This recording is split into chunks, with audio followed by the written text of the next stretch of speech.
On behalf of Crossroads Cultural Center, welcome to this evening's event. My name is Alexi-Noelle O'Brien Hossein. I'll be moderating this evening. I'm speaking on behalf of my personal opinions. My views do not represent those of my employer. In an age where the word Islam has polarized our society over its implications and meaning, the need for truth and understanding is more relevant now than ever before. Two major events in under 2 months: the attempted subway bomb last week and the deadly October attack in Battery Park. Both here in New York City and both claimed by ISIS to be in the name of Allah are yet another example of the challenge we face to understand what this religion is about and what it means for those who worship Allah. As Father Caron stated recently in his published book, Disarming Beauty, without a sincere desire to know and to understand who the other is, different from me, there is no possibility of any real dialogue and authentic relationship. Tonight's event is an attempt to delve into this dialogue. We are pleased to be joined by Dr. John AZUMAH, who will walk the path of dialogue with us to help us gain a deeper understanding of Islam. Through conversation, Dr. AZUMAH will go through the main tenets of Islam and explain why there is such diversity among those who call themselves Muslim. Dr. AZUMAH is a professor of world Christianity and Islam and the director of international programs at Columbia Theological Seminary. He was previously a lecturer in Islamic Studies and the director of the Center for Islamic Studies and Muslim-Christian Relations at the London School of Theology. He's also an ordained minister in the Presbyterian Church of Ghana and has previously worked at the Akrofi Christaler Institute, Henry Martin Institute in Hyderabad, the Union Biblical Seminary in Pune, India, and Tamale Lay Training Center. His publications include My Neighbor's Faith, Islam Explained for Christians, and The Legacy of Arab Islam in Africa, A Quest for Interreligious Dialogue. Dr. AZUMAH earned his PhD at the University of Birmingham. Please welcome Dr. AZUMAH.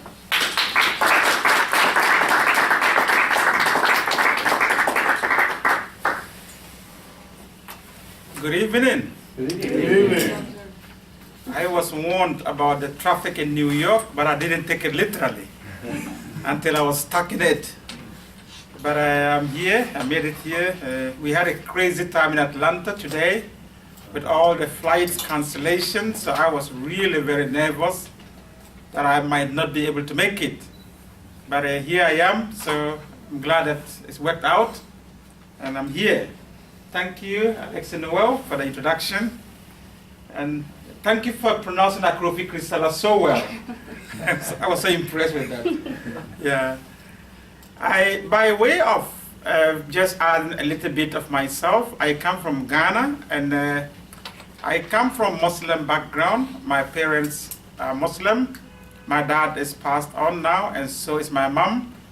But my cousins and my uncles and my nieces and aunties are Muslims. But I'm Christian myself. I became Christian in high school, and I studied Islam, and I now teach Islam, and I teach world Christianity also. So I talk about Islam not as a subject that I studied in books only, but I talk about Islam as a subject that I live with. It's part of my culture, my people, and my identity in many ways still. And so that's the way I come across when I talk about Islam. I'm here to share with you a little bit about what I call the 5 phases of Islam. Islam is not one. There are many ways that Muslims express their faith, just like there are many ways that Christians express their faith. And so I want to talk about the 5 different expressions that Muslims kind of try to live out their faith in the world.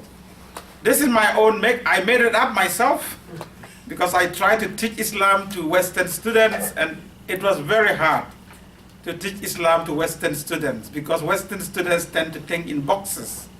So I had to create some boxes for them. And that's why I created my own boxes. But these are not really boxes. They are actually overlapping circles. So what I'm going to talk about is more of overlapping circles than boxes. And I hope you can see as we go on. It's a little small, but I hope we can see as we go on. Thank you. So the 5 phases of Islam. So quickly going through this, the global Muslim population. The global Muslim population, about 1.6 billion in about 2010, more than that now. That's about 23.4% of the world population. Asia Pacific, about 62% of the Muslim population of the world live in Asia Pacific. So the vast majority of Muslims live in Asia. Indonesia is the largest Muslim country, as we all know. India has one of the largest Muslim populations in the world after Pakistan and Indonesia. So again, very, very substantial. Middle East, about 20%. When we talk about Islam, we talk about Arab, we talk about Middle East. But the truth is that the Middle East, Islam is only 20% of the world Muslim population. 80% of Muslims don't speak Arabic, they are not Arab speaking. So that is one other fact. Sub-Saharan Africa, 15%. Europe, about 2.7%. And the Europe includes Russia, the Soviet republics, including Russia. So again, I used to live and work in Britain, and I used to hear people talk about Muslims are taking over. And I'm like, they are not even 2% yet. So they cannot take over with 2%. So again, about 2.7, the whole of Europe. The US, 2.6 million Muslims, not even up to 1% yet at this point in time. And so this is the kind of global statistics and figures that we have about Islam in the world today. And of course, this is the Kaaba, where Muslims meet and pray, and when they go on the pilgrimage. It's a ritual place that Muslims go to. So that is the global Muslim population. What do Muslims believe? When I teach my Christian students, I talk to them about the fact that in Christianity, we talk about that Christians believe in we are saved by grace through faith. That's the mantra. We are saved by grace through faith. But depending on your tradition, of course. But in Islam, if we want to use that mantra, we will say that we are saved by faith through works or through duties. Duties are very important in Islam. So there are articles that belong to the articles of faith, faith that you have to believe in, and then the pillars or the duties that you have to perform. So there are 5 official articles and 5 official pillars. 5 official articles, 5 official pillars. The first belief is belief in God. God is one. Allah is the Arabic name. God is not 3 in Islam. God is one. The oneness of God, called Tawheed, is very important in Islam. Belief in angels. God has angels. The angels are God's messengers. God wants to send messages to humankind. God sends God's messages through angels. And there are different types of angels.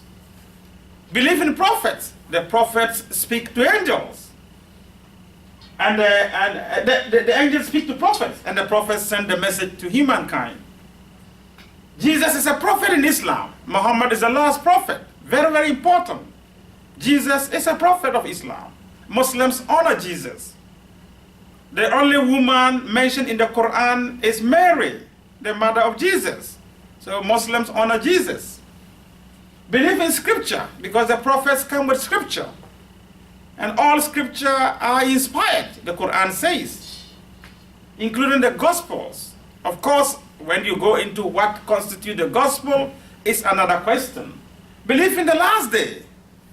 Believe in the last day, where there's a day of reckoning, a day of judgment, where we will give account of our deeds on earth. 5 official beliefs. These are the 5 official beliefs. But there's always a 6th one, which is not official, but also very important. And that is predestination. Predestination, Allah has decreed everything about our life, and we live and act in ways that Allah has decreed us to do. If you live outside the decrees of Allah, then you become an ungrateful person or an infidel. Unbeliever means in Islam an ungrateful person. And so, predestination means Allah has preordained us in all that we do. So these are the 5 official beliefs and the 6 unofficial beliefs. These beliefs alone don't make Islam. You have to have the pillars that you perform. So the pillars are the Shahada, the witness. You've got to bear witness. La ilaha illallah wa Muhammad Rasulullah. There is no God but Allah. Muhammad is the prophet of Allah. That is the witness. That's the witness that you have to bear. It's very important. It is the first thing a Muslim baby hears when they are born. The midwife, whoever is there, has to whisper the first thing into the ear of the child. It is the last thing that a Muslim hears when they die. So, La ilaha illallah wa Muhammad Rasulullah is very, very important in Islam. It's the Shahada, it's the witness, the public witness. Salat or prayer, 5 times a day. We all know that if we know Muslims.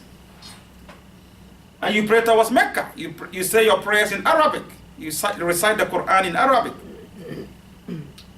Sa'um or fasting, 30 days during the month of Ramadan, from sunrise to sunset.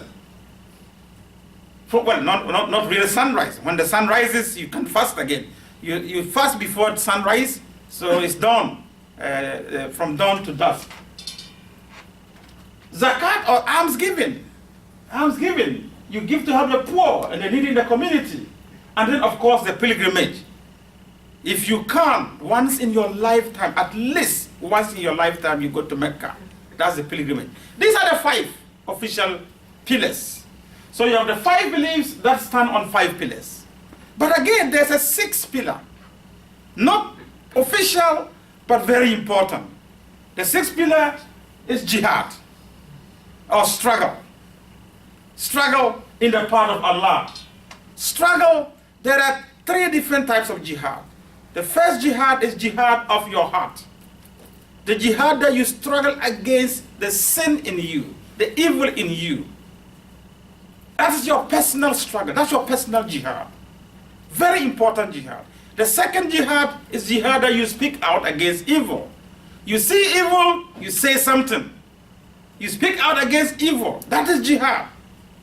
You struggle with your words, with your mouth. The third level is you struggle with your hands or your fists.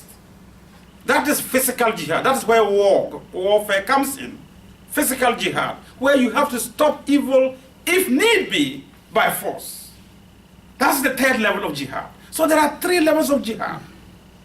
It's important to note that jihad is not an official pillar, but it is an important pillar. It is not official. And that is very important to bear in mind, that the 5 official pillars doesn't include jihad, but it is an important pillar. So these are the beliefs and pillars in Islam. Any question before I move on to the 5 phases quickly? Or you want us to go to the end and then we can have time for questions? Let's go to the end, Mama. Okay, thanks.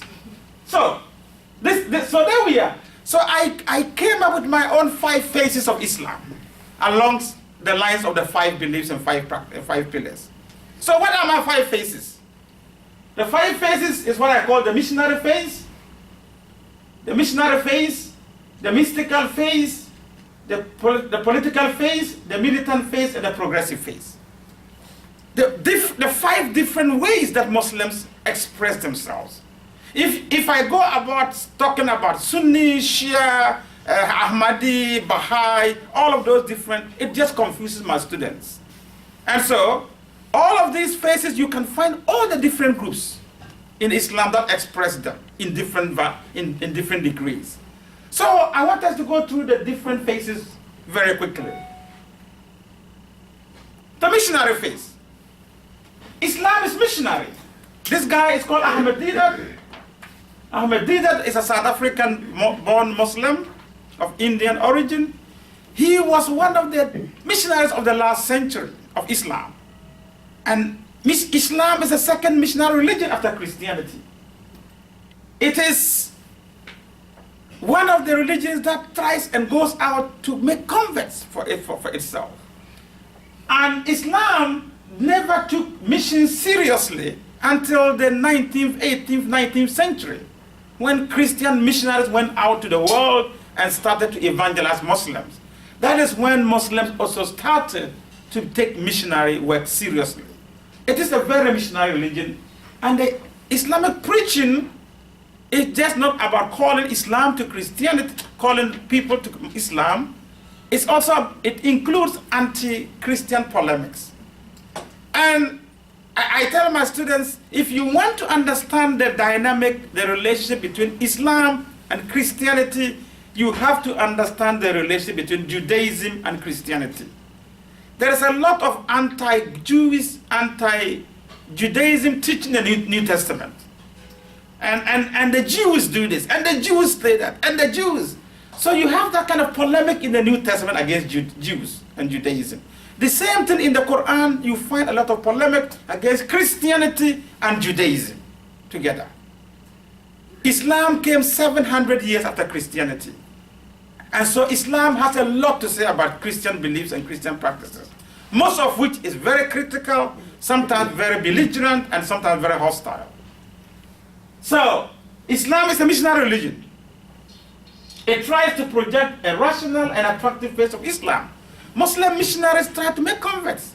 They try to sell Islam, of course, just like Christian evangelists try to do. And so they present a very attractive face, a very rational face, a face of Islam that is very different from the other groups. And you find a lot of missionary groups in Europe, in America, across the world.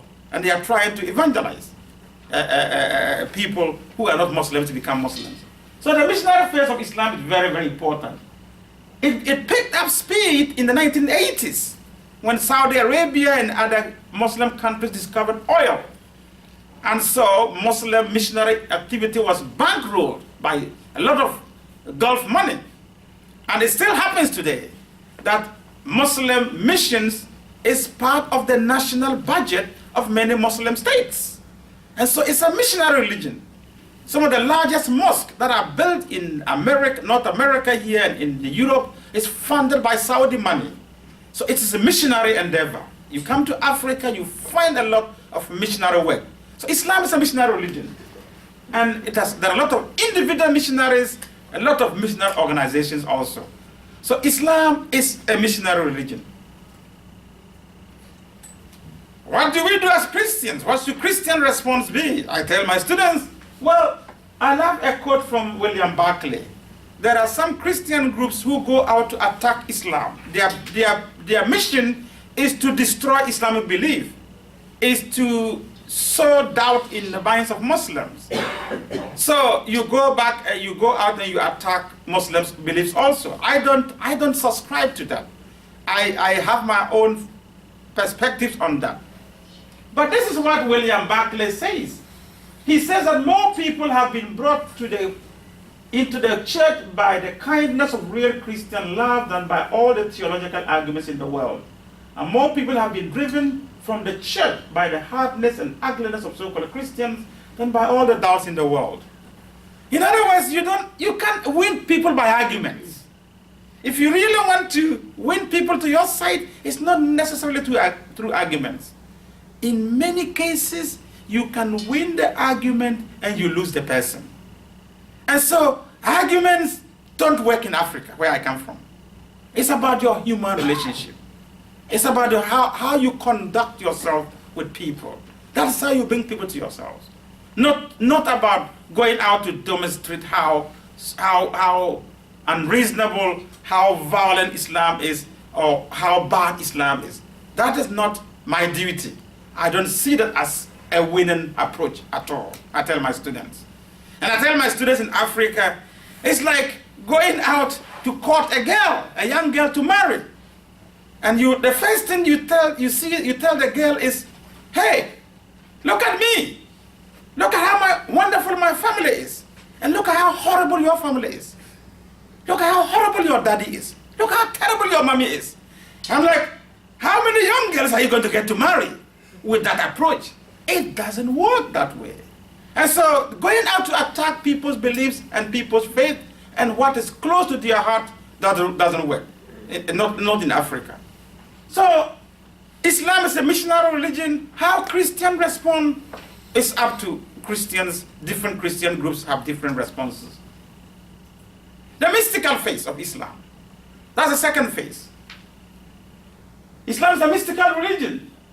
This creature that you see here is one of the symbols of mystical Islam. It's called the al-Buraq. The al-Buraq is an animal-like creature that the Prophet of Islam, Muhammad, is said to have sat on the back of this animal, and this animal took him to heaven, where Muhammad met God.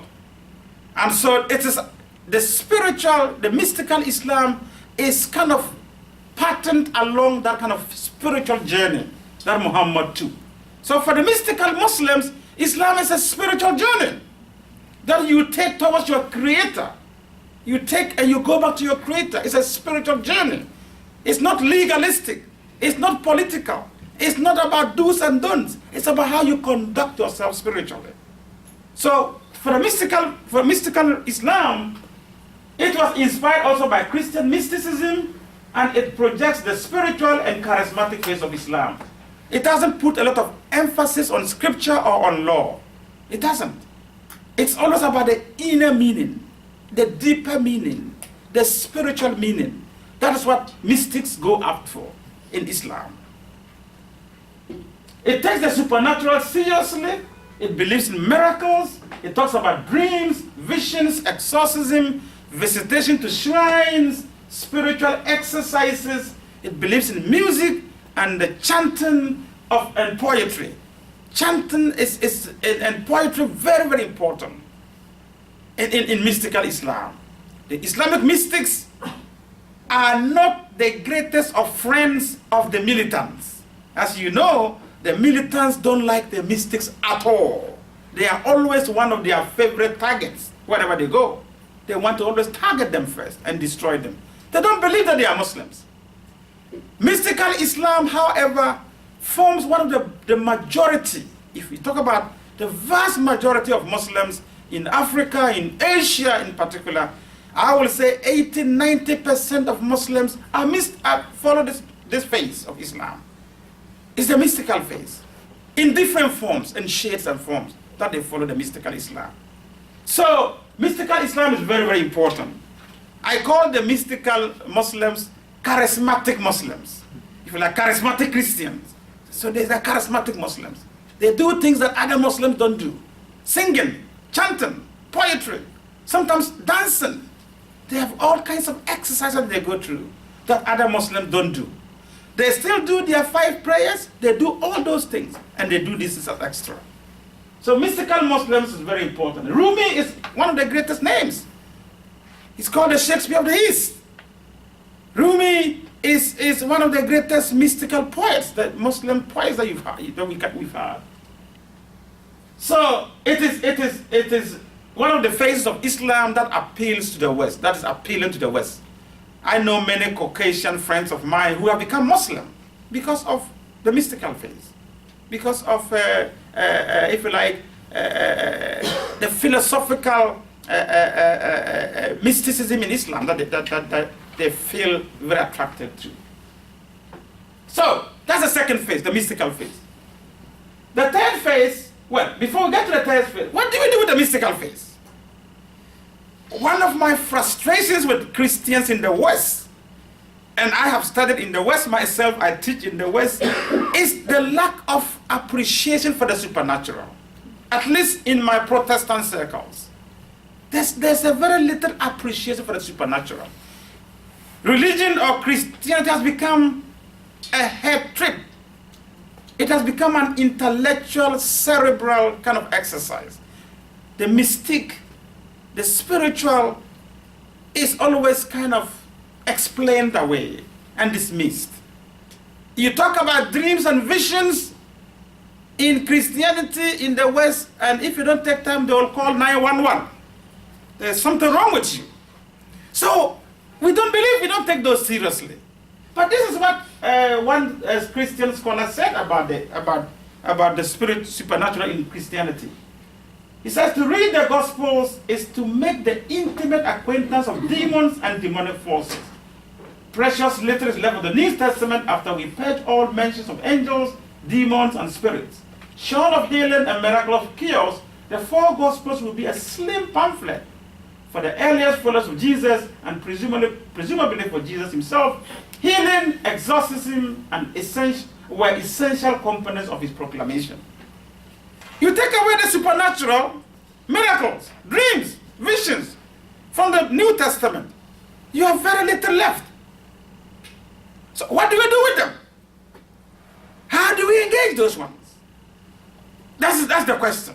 So when you are talking about mystical Muslims, you must take this tradition very seriously in Christianity too, in order to appreciate and to have some meaningful conversation and dialogue with them also. The political phase.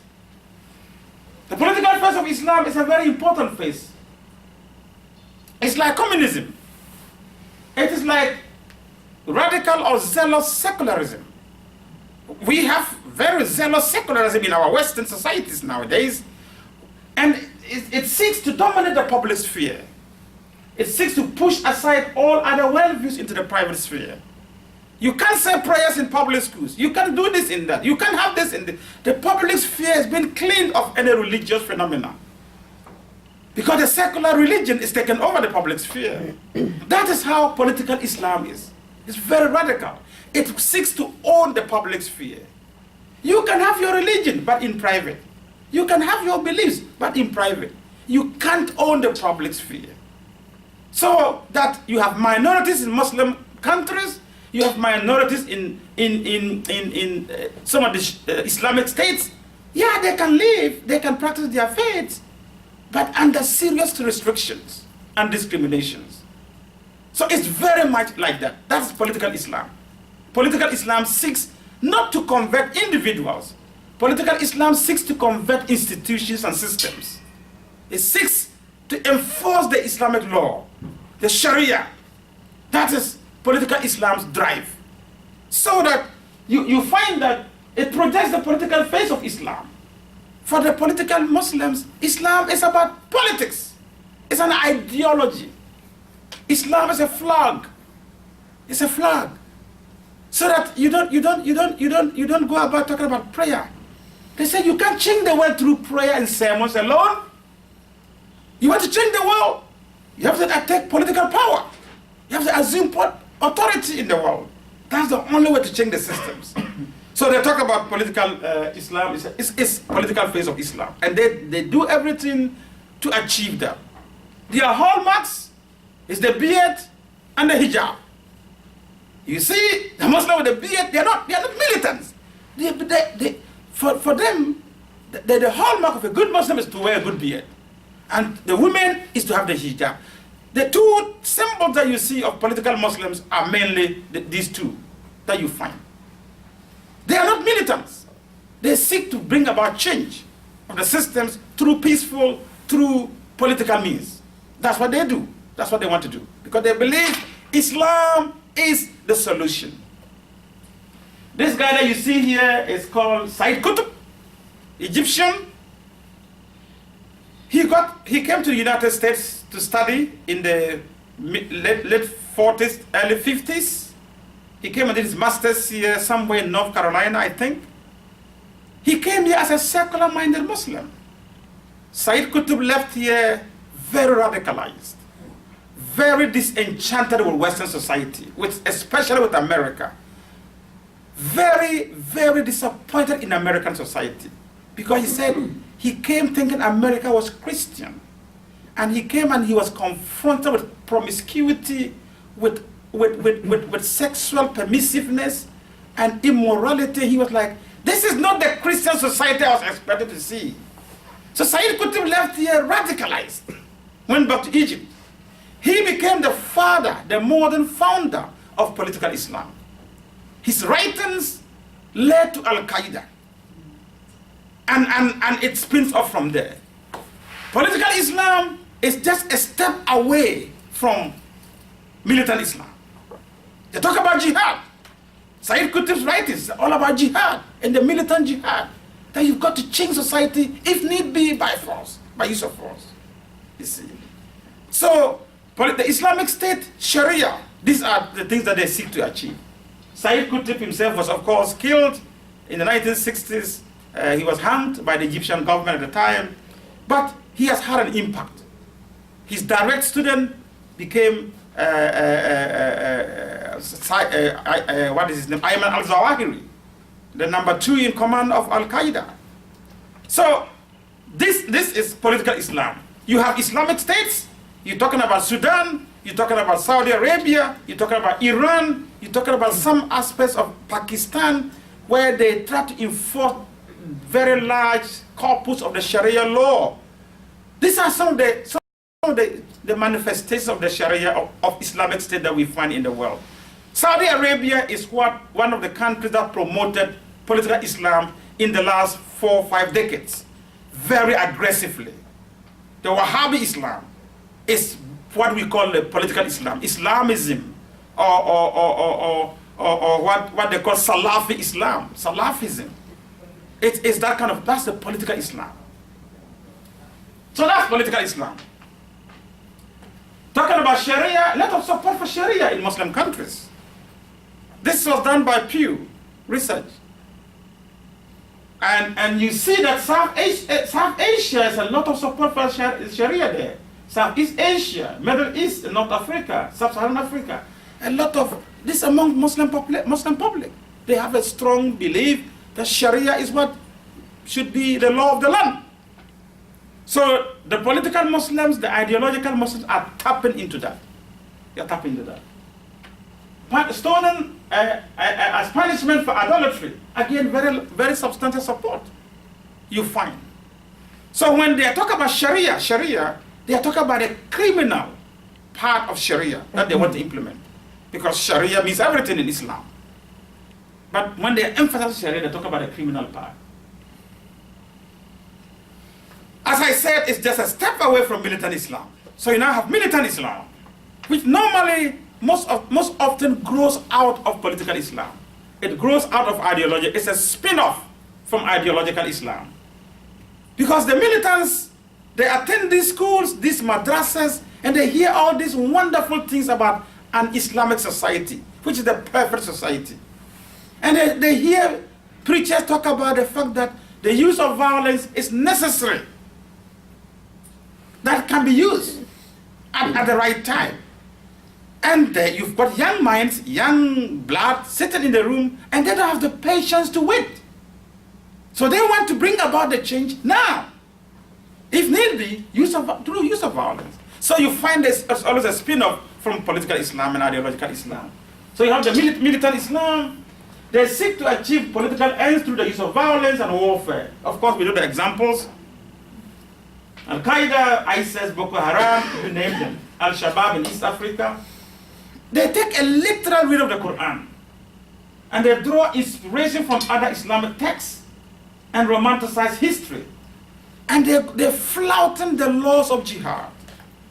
You see, these are a group of people who drink, if you like, from a spring of conspiracy theories. They are fed with conspiracy theories. The whole world is against the Muslim world. America is out to get the Muslim world. They live in that kind of world. The world is against Islam. So they believe in these conspiracy theories. They make them so angry with kind of fake news. They come up with all kinds of videos, and they use some good examples of injustices in the Muslim world to say, look at what America is doing here. Look at what the world is doing here to Muslims. So that is what they are feeding people on the young minds in particular. And that is what they use to attract and recruit people. They don't follow the laws of jihad. So, even I talked about jihad earlier. Jihad is one of the complicated things that you can find in Islam. These people, they have got a lot, the jihad laws and regulations are very complicated. There are clearly defined rules as to who can declare jihad, what time to declare jihad, who is a legitimate target of jihad. Very convoluted laws. These Al-Qaeda, ISIS groups, they are breaking all the laws of jihad in the books themselves. For instance, in jihad, you don't target other Muslims. You don't target women. You don't target children. You don't attack places of worship. Every place of worship is out of bounds, let alone a mosque. You don't attack marketplaces. There are very strict rules, and they are going about breaking all of these rules. So when people say that, well, they are Muslims, I'm like, yeah, but they're not really. Because they are breaking the rules. Every warfare has laws, has regulations. That is why we talk about war crimes. Because there are even rules that govern warfare. If you break the rules, you commit a war crime. What they are doing is they are committing jihad crimes all the time. They are committing jihad crimes. I tell my students, I say, yes, there's teaching of jihad in the Bible, in the Quran, and we will see some of that. There is teaching of jihad in Muslim books. There's no doubt about that. There's no doubt about that. But it's like somebody getting up and say, oh, American Constitution, there is a place for declaring war against other nations in American Constitution. So because I am an American and the Constitution allows for declaration of war against nations, I don't like Mexico, so I'm going to declare war on Mexico because I'm an American and my Constitution says I can do that. No, you can't do that. The Constitution says who has the authority to declare war, how the process to go about declaring war. It's all spelled out in the Constitution.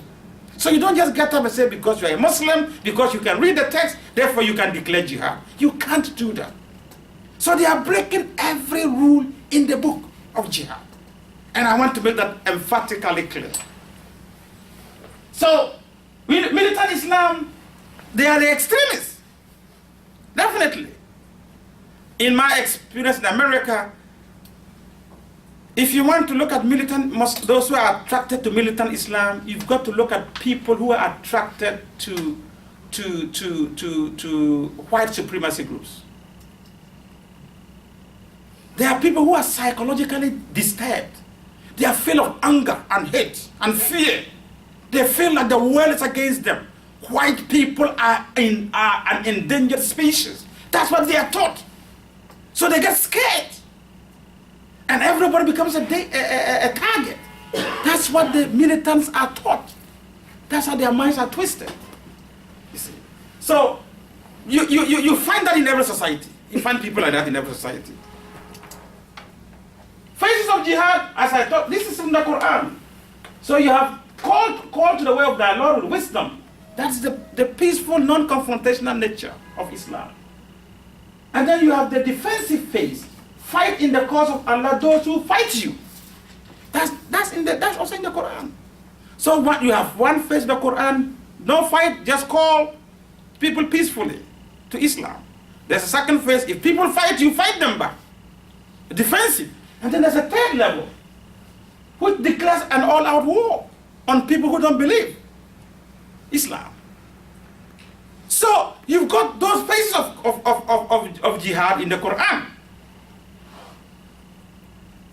So to go and just quote this and say, well, the Quran says this, so I'm going to declare jihad against pagans or against unbelievers, you have a big problem. That's what Al-Qaeda, that's what ISIS, that's what these groups are doing. Because there are ways of interpreting these texts also. There are historical, exegetical traditions how to go about interpreting and understanding these texts. And they are complicated, you see. But if anyone tells you that these things are not also there in Islam, it's not true. If people tell you that ISIS, they are just making these things up, they are quoting them out of the air, it's not true. They are in the books. They are misquoting them, there's no doubt about that. But they are in the books. They are in the books.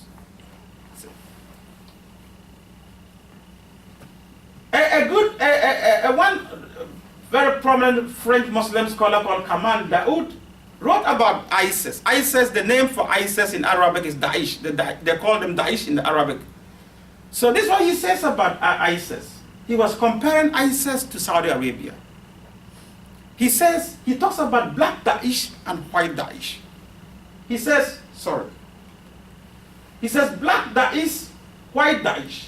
The former slit throats, kills, stones, cuts off hands, destroys humanity's common heritage, and despises archaeology, women, and non-Muslims. The latter is better dressed and neater, but does the same things. The Islamic State, Saudi Arabia. For him, you can't deal with ISIS unless you deal with Saudi Arabia. As I said earlier, it's a spin-off from some of the teachings that came out of places like Saudi Arabia. Saudi Arabia is just one of those places. You see. And it starts with you see the hijabs, you see the beards, and it's very innocent, and there's no problem with that. But then you find that radicalization begin to seep into people's minds also. So Saudi Arabia is a challenge. And he talks about the fact that you cannot, you might be able to kill all ISIS people, members like we've done, militarily defeat them.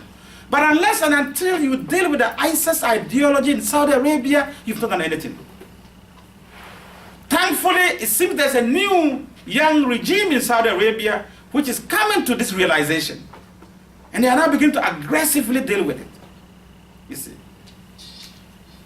Muslim views of extremism. This was back in 2011. You see. Al-Qaeda still had some kind of favorable support in about 57%. That's what the media, the Taliban, Hamas, Hezbollah. That time ISIS was not there yet. You see. So you still find that there was a lot of sympathies for extremism in the Muslim countries. They will not go, Muslims, the vast majority will not go out and commit crimes and commit violence, but there's that kind of sympathy for people who do this. And so so Pew came up with this kind of data to say, look, you've got to deal with the Muslim teaching in the Quranic schools, in the madrasas, in the universities. What is it that Muslim kids are being taught in the textbooks? We have to go back to the curriculum, to the courses, to the textbooks. And so we go to the progressive phase. So that's the militant phase. The progressive phase is the phase of Islam that this guy is called Mahmoud Taha. He's from Sudan. He started talking about progressive Islam, the need to radically reinterpret Islam. He started talking about that back in the 1980s. He was hanged in 1985 for blasphemy by the Sudanese government because he was calling for, he foresaw what is happening today. He started warning the Muslim leadership, if we don't do something about the textbooks, about the things the way we are interpreting Islam, we are going to have a problem in our hands. He was hanged in 1985. It seeks to genuinely bring about reform in Islam. It talks about self-criticism. It is self-critical and it's open to other worldviews. I have come in my experience to realize that there are two types of extremism in Islam. The extremists who are the violent, militant, murderers that we just talked about, and the other extremists who say, oh, everything in Islam is wonderful. You say, but there are problems in Islam. Say, no. It's all misunderstanding. It's all culture. They are in denial. For me, those are the extremist groups. They don't want to accept the fact that we have a serious challenge in our hands. The progressives are different. I go to talk in many places. I go to places where people don't want me to talk about the militant phase because it's too sensitive. You see, people want to say all the nice things. I don't say all the nice things about Christianity. I say the difficult things about my own faith. So we have to be realistic and honest and talk about this responsibly. This is what the progressive Muslims are trying to do. They are self-critical. They admit we have problems. We have to deal with the problems. They take stand against those that this is a quote from one of their writings.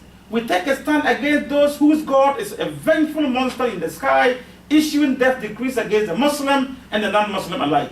Those whose God is too small, too mean, too tribal, too male. It goes on to say, not in our name. So they are speaking out against the militants. So this, you find a lot of groups now emerging who are doing this in the Muslim countries. It used to be that they were located mainly in the West, in America in particular, but also in Europe.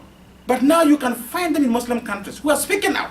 Some of them do it at great risk. They lose their lives. They lose their jobs. They lose their families in the process. It's still a dangerous thing to do in many places. So you find that there are Muslim scholars who are trying their best to bring about some kind of critical thinking and reform. I am supervising a PhD student from Iran, and his thesis is on Muslim scholars, Iranian scholars who are talking about reformation openly in Iran. And he said that their favorite scholars are Martin Luther, John Calvin. These are the people they are quoting because they are saying that we need a reformation in Islam also. You see? And I'm like, you don't know what reformation meant for us, so you want to go down that path? I wish you all the best of luck. But that's the problem.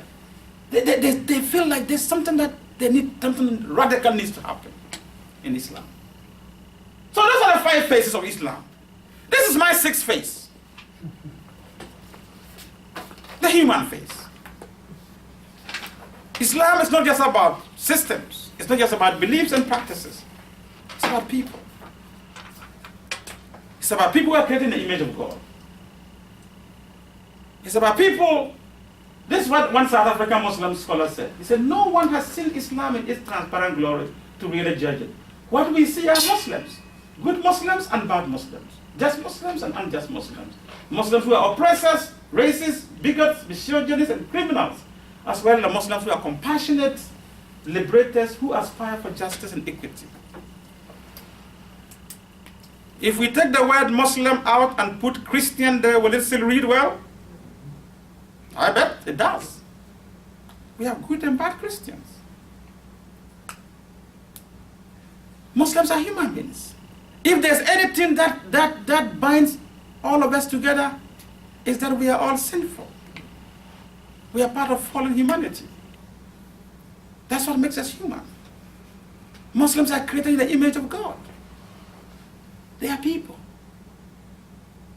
The problem with Islam is that, or anything, is when you depersonalize it, then you can dehumanize it. And you can go on and demonize it. We can't afford to depersonalize these things. Because we are talking about people. This is my sister, who comes after me, directly. One mother.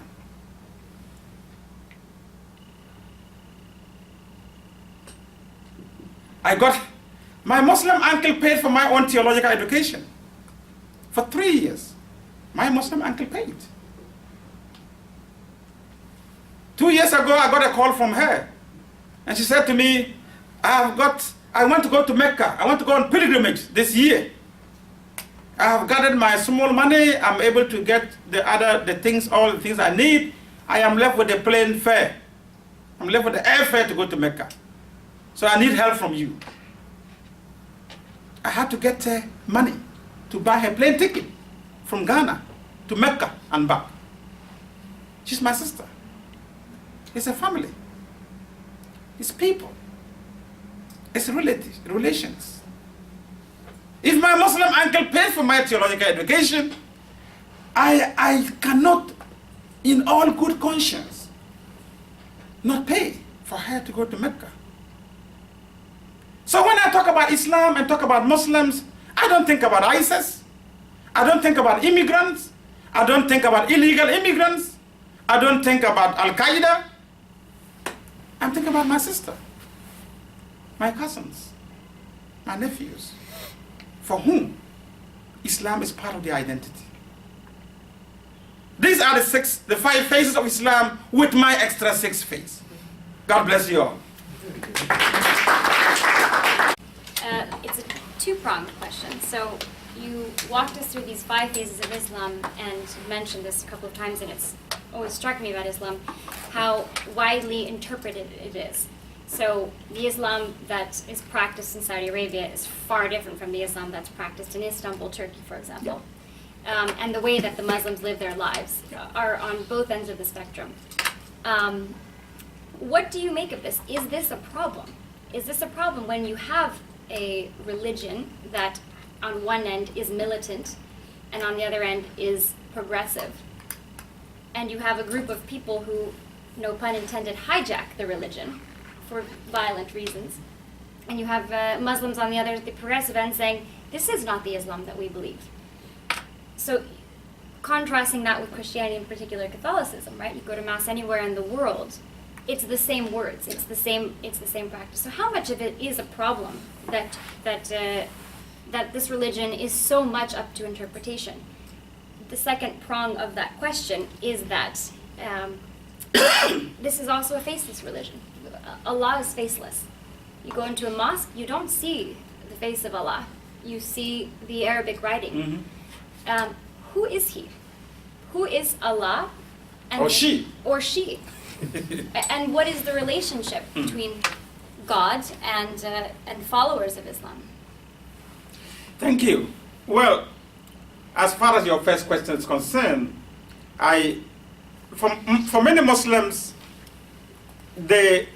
Islam is not like Catholicism, as you rightly said, because there's no Pope in Islam.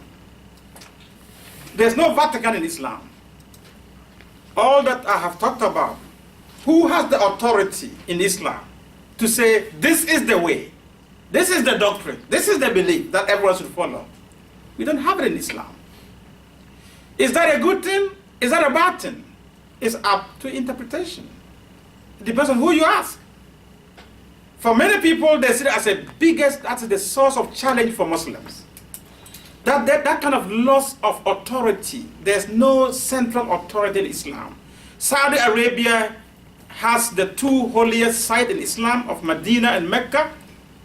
But Saudi Arabia flexes its muscle through its money and its petrodollar. That's why it has had a lot of influence with exporting its brand of Islam.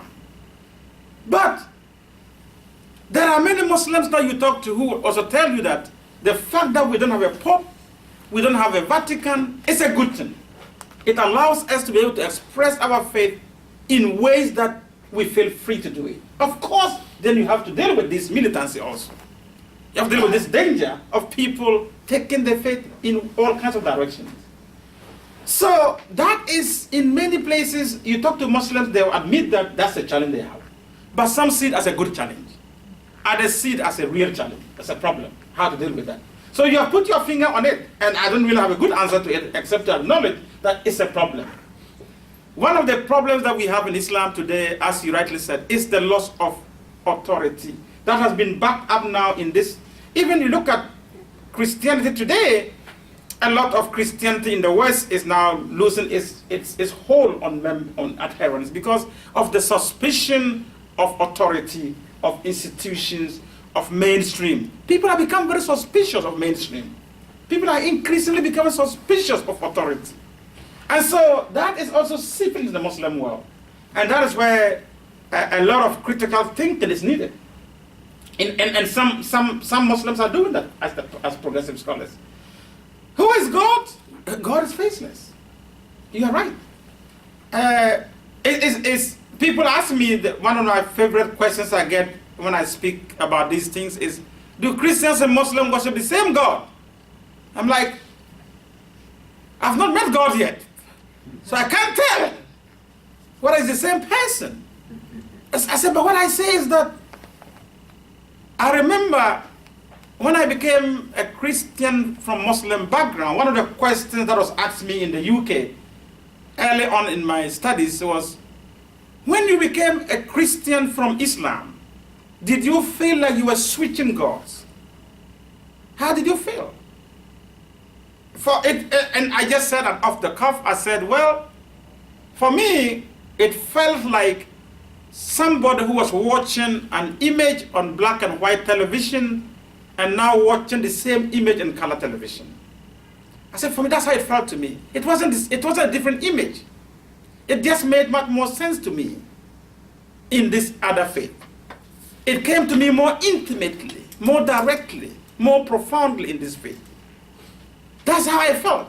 So for me, I don't believe that it's different gods. But if I'm able to figure out the Christian God, then I can talk about the Muslim God. And I'm a long, long way of figuring out the Christian God. Thank you. We have a couple of minutes for questions from the audience, so if you just raise your hand and speak loudly. Yes, there in the purple. There's a lot of conflict between the Sunni and the Shia. Is that only in the Middle East or is that worldwide? And also, how about the Sufi? Is the Sufi worldwide as well? Good questions. The Sufi belong to the mystical phase I talked about. They are part of the mystical phase. They are also worldwide. In many countries, the Sufis are not organized like they are in many places. Sufis are more organized in places like Asia, like the Middle East, like Turkey. You have Sufi groups that are organized, Sufi orders. In North Africa, you have Sufi orders. But in many parts of Southeast Asia also and Sub-Saharan Africa, they are not organized as orders in groups. It's the practice that is widespread that you find. So Sufis, you find Shia who are Sufis, you find Sunnis who are Sufis. It's cuts across. And they are worldwide. They are worldwide. With regards to your other question about, remind me again.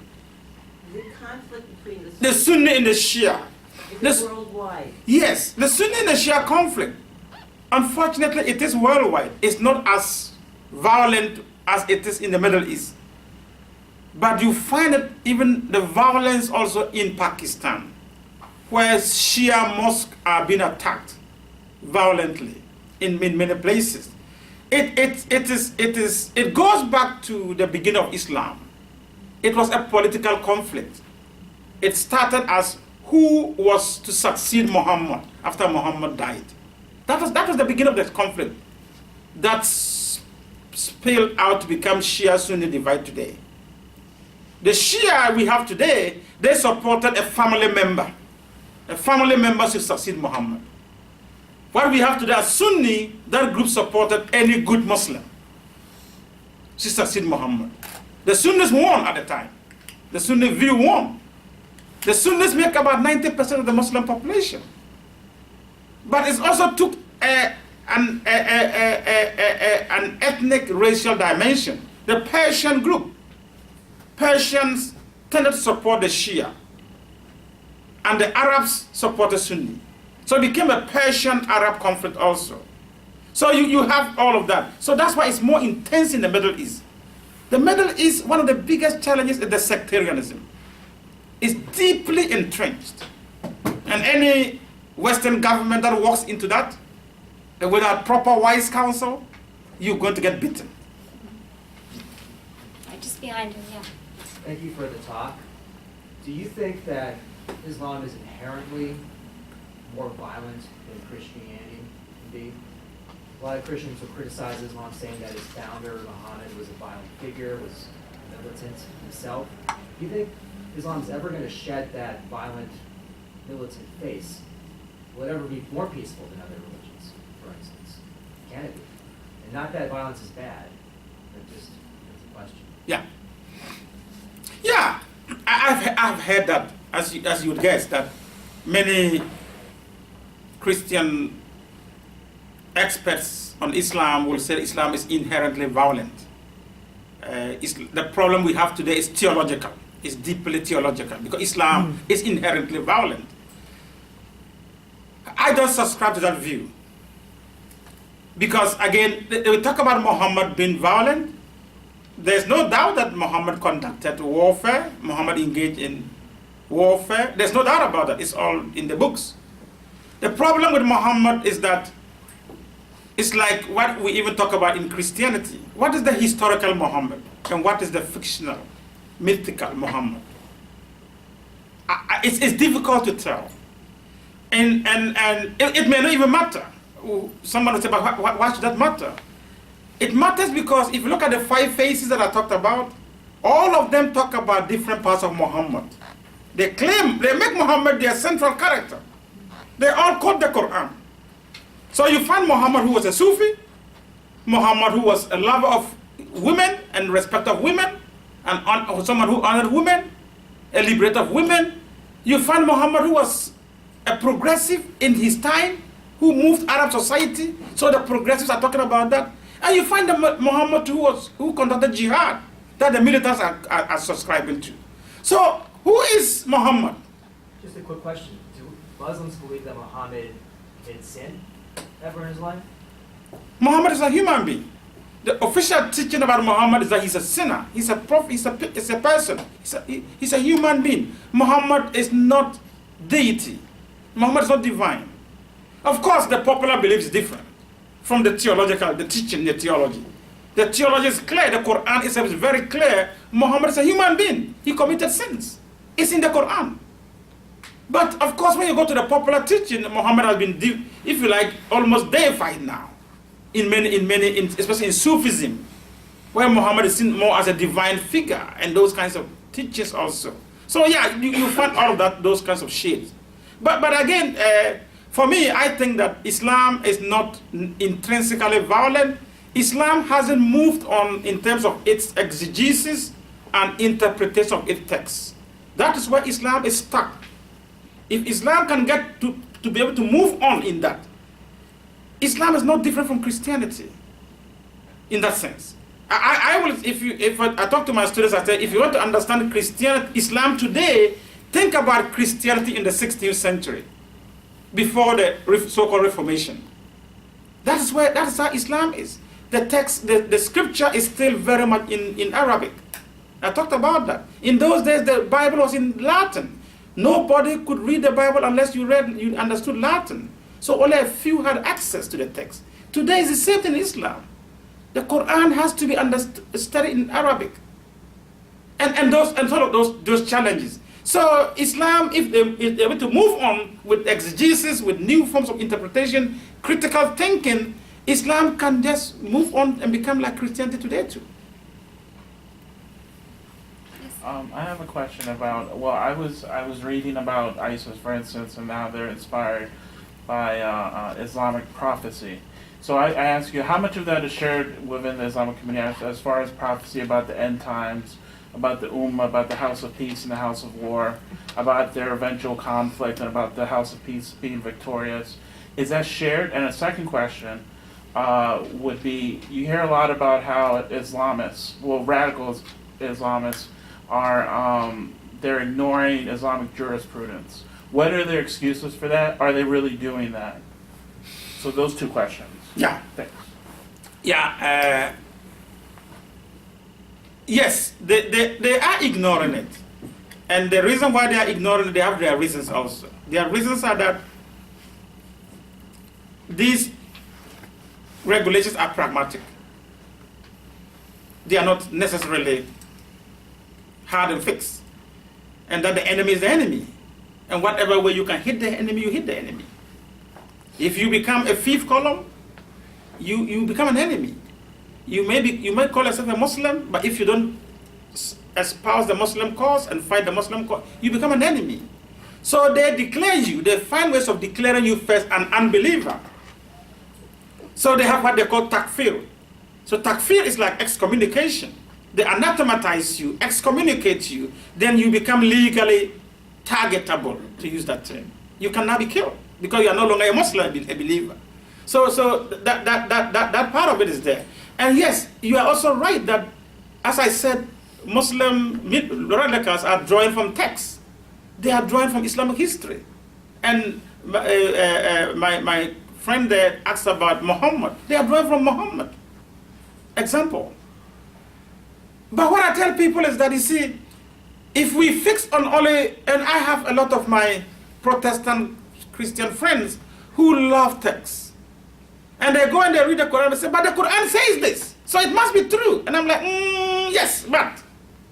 You see, when we fix ourselves all on the text, and we draw a straight line because it says this in the text, the Quran says Muslims can beat their women. So a Muslim is beating the wife, or it's because the Quran says that. I said, that's very simplistic, drawing a line, a straight line from a text to an action. You don't know what happened here.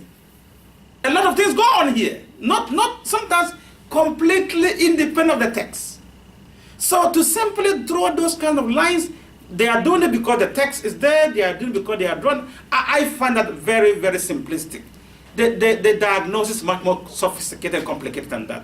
There are political factors, there are issues there are a lot of serious grievances, there are geopolitical, there are economic, there are colonial, there are all kinds of factors that are going on there.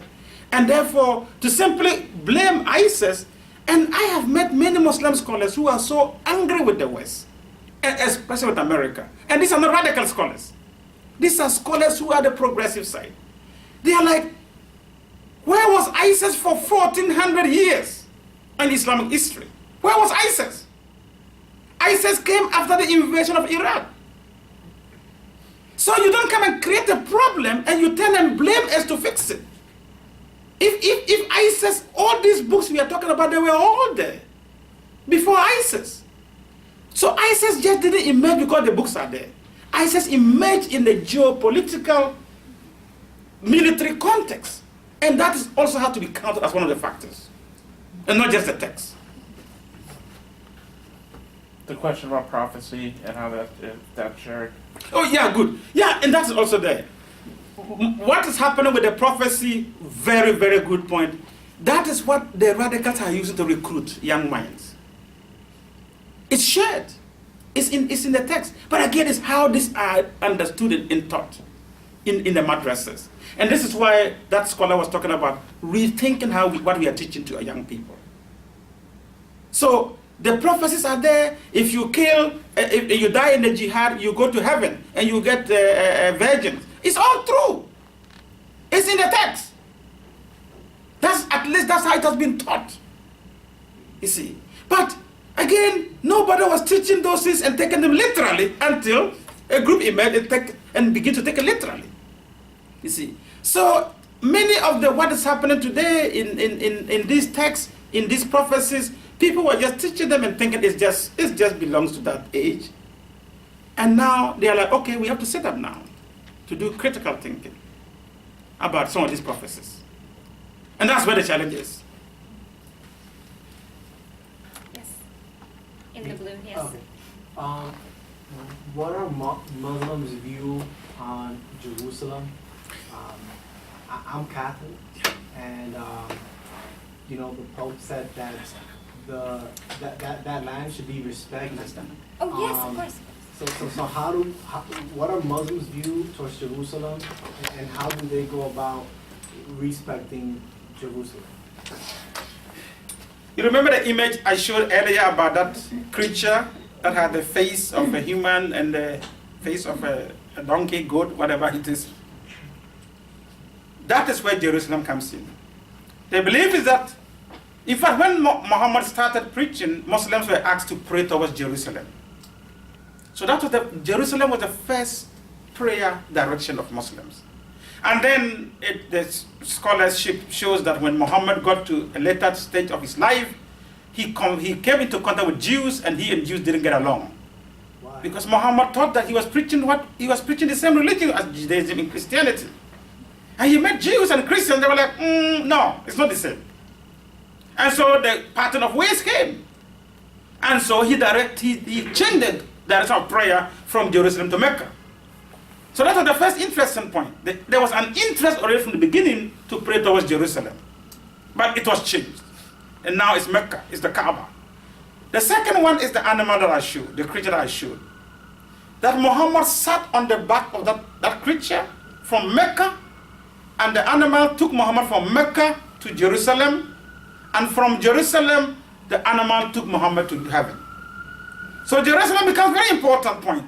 That is if you like, the gateway to heaven, to God's throne. So in Muslim mythology, Muslim belief, Jerusalem is very important because of that also. Now, Muslims, Jerusalem is the third holiest city for Muslims. After Mecca, after Medina, it's Jerusalem. Because of those reasons. It was the first Qibla, direction of prayer. It is the point that they say Muhammad went to Mecca, went to heaven from. So, because of these religious reasons, they have that kind of sentimental, passionate belief of attachment to Jerusalem.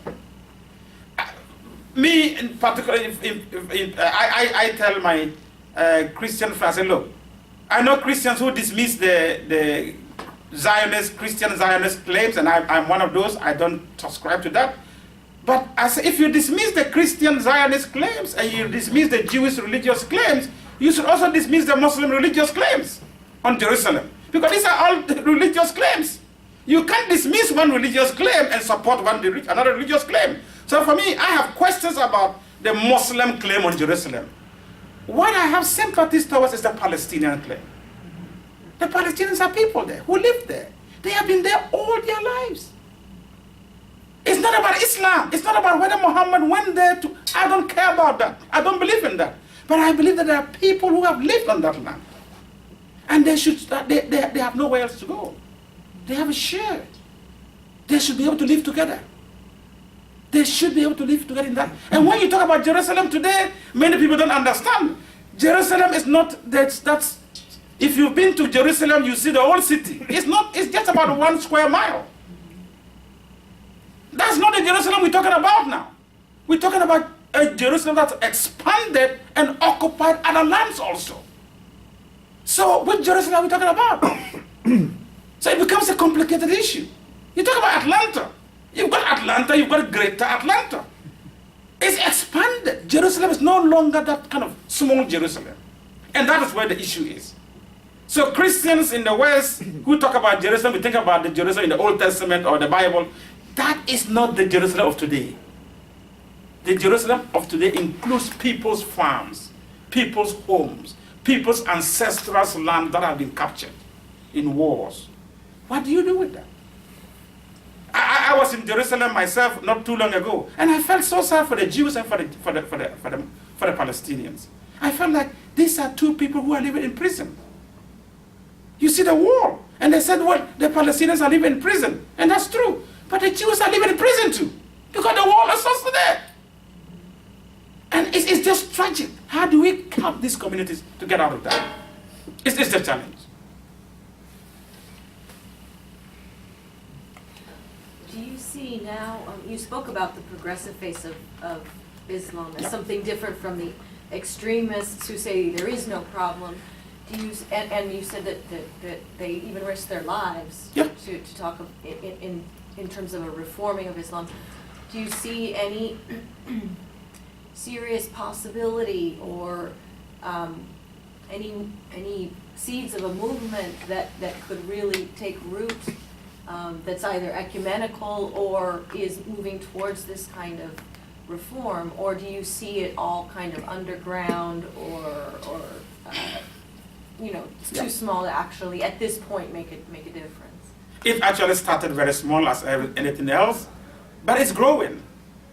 It's definitely gained much more visibility after ISIS emerged, when Muslims were shocked to begin to speak out.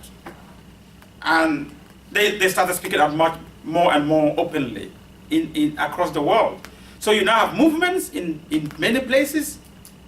Even in Pakistan, you have progressive Muslims who are speaking out at the great risk of their lives. So, and also apart from the scholars that I mentioned, there are Muslim governments now. I alluded to Saudi Arabia, the new king there, the young king there. They are coming under pressure now.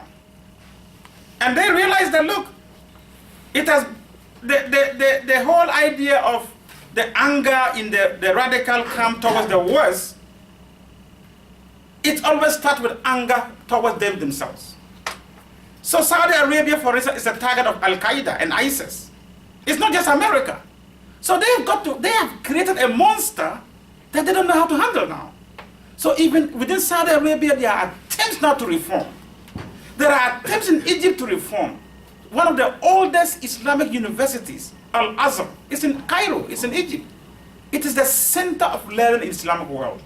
If you go there and you begin to read some of the writings that are coming out from the scholars there, there's a lot of soul searching. What have we done? In 2014, there was a big gathering in Morocco. 2016, big gathering in Morocco of Muslim scholars and rulers, selected Muslim scholars and rulers. They came out with a very radical statement, talking about reforming curricula, talking about revisiting the textbooks. For me, that is where the hope is. As for fighting ISIS, anyone can do that. But what Muslims alone can do is to change those textbooks. And that's what the reformers are talking about. They are accepting that we have a problem. And that is why I get frustrated with Muslims who deny. We have no problem. There's nothing, it's just all a misunderstanding. No, it's not just as simple as that. There are real problems. I said to my friends, Islam is not the problem, but Islam has a problem. And Muslims must face it. And Muslims are doing that. Al-Sisi in Egypt, he might be a dictator, he might be a military, but he is speaking the right language. We have got to reform. And you saw, it's beginning to kind of snowball in many places. Yeah. We have time for one more question. Yeah, I'm president of the Westchester Coalition Against Islamophobia, so we're constantly educating about the misconception of Islam. And I think one of the things you presented is the diversity. I mean, if you take Saudi Arabia and normalize all of Islam, you know, you told all of us the diversity, the worldwide diversity, and so we're constantly educating about that. But the number one question we get, and I'd like you to respond to it, is why aren't Muslims speaking out against the terrorist acts? Would you want to respond? Because that's the number one. Well, I'll get 3 people coming up. Our response is, well, I'll hold off on my response, but what would you say to that, to people who say Muslims aren't speaking out against the acts of terrorism around the world? Do you have any statement on that? Yeah, again, Muslims are just shocked in many places. Muslims, and as we all know, Muslims are the #1 targets of these radical groups. Right. Most of the victims, about 95% of the victims are Muslims themselves. Right. So to even think that Muslims are not speaking out, maybe because they are in kind of complicit to that, is just unthinkable. What is happening in many places just out of fear. You and I have got the security of the United States. I can come and give this lecture here, go out and take a cab and get to my hotel safely. Inshallah, as we say in Islam. But in some other countries, you will never get that. Right. It's dangerous. Benazir Bhutto was in England, this talented, gifted woman, and she was going back to Pakistan and she was speaking out against Taliban. And I kept telling my friends, this woman is dead meat. It was obvious. And she should have known better. She got back and within months she was blown and killed. It's dangerous work. So you've got to put yourself in the shoes of Muslims in those kinds of countries. Mm-hmm. But having said that, you've got to know that Muslims in other places are also speaking out. Right. Very much so. They are speaking out. It's just that we don't hear them. Right. They don't get the media attention. The media goes the other direction. Exactly. It doesn't bleed there. And as we say, unless it bleeds, it doesn't lead. Yeah. So that's the problem. So we have the problem with how can we have magnified and amplified those voices in Islam who are speaking out. I am happy. I really respect progressive Muslims who are very self-critical. When I meet Muslims of the other extreme who are not self-critical at all, who are in denial, I don't want to have much to do with them. I see them as another form of extremists because they are not helpful either. So I think that we need to know that Muslims are speaking out at greater risk in their own home countries and here in the West. You find a lot of statements that Muslims issue all the time. They issue statements. Right. But the question is, why should we expect Muslims to speak out anyway? Right. Everybody should speak out. Right. Everyone should speak out. It's not a Muslim problem. I see it as our problem. All of us our problem, and we need to deal with it. I think that's a good place to leave it there. Thank you, Dr.